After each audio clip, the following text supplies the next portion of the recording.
చేశారా లేదంటే అసలు అనుకోకుండా అంటే పిల్లలు నాకు తప్పని చేశారా? ఒక శాసనసభ్యుడి మీద దాడి చేయటం అంటే ఆకతాయిగా చేసే చర్య కాదు. సరే, ఎవరు చేసినా ఎలా చేసినా ఈ తాటాకు చప్పుళ్ళకి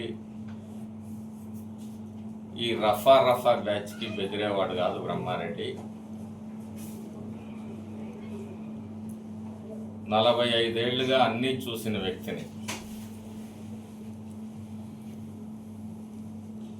ఒక్కడో ఇప్పుడే ఇదే కాదు, ఏ తెలుగుదేశం కార్యకర్త మీద కానీ దాడి చేయాలని కానీ వాళ్ళని ఇబ్బంది పెట్టే ప్రయత్నాలు చేస్తే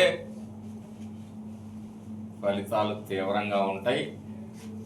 ఇప్పటికైనా మీ నాయకుడి ఆంతర్యాన్ని గ్రహించండి.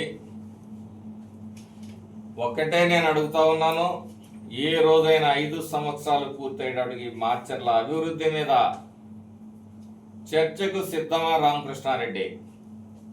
4 సార్లు శాసనసభ్యుడు 4 సార్లు శాసనసభ్యుడు అని చెప్పి జబ్బలు జరుచుకోవటం కాదు. నువ్వు శాసనసభ్యుడు అయితే ఈ ప్రజలకు ఏం ఒరిగిందో నువ్వు చెప్పాలి.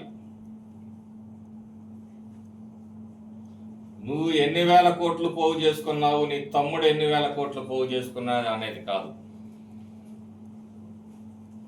ఈ ప్రజల కోసం నువ్వేం చేసావు? ఓట్లు వేసిన ప్రజల కోసం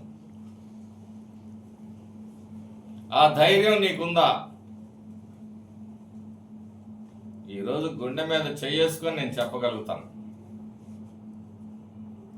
భవిష్యత్తులో వరికపూడిసెల ప్రాజెక్టు పూర్తి చేస్తామని కూడా నేను ధైర్యంగా చెప్తా ఉన్నా.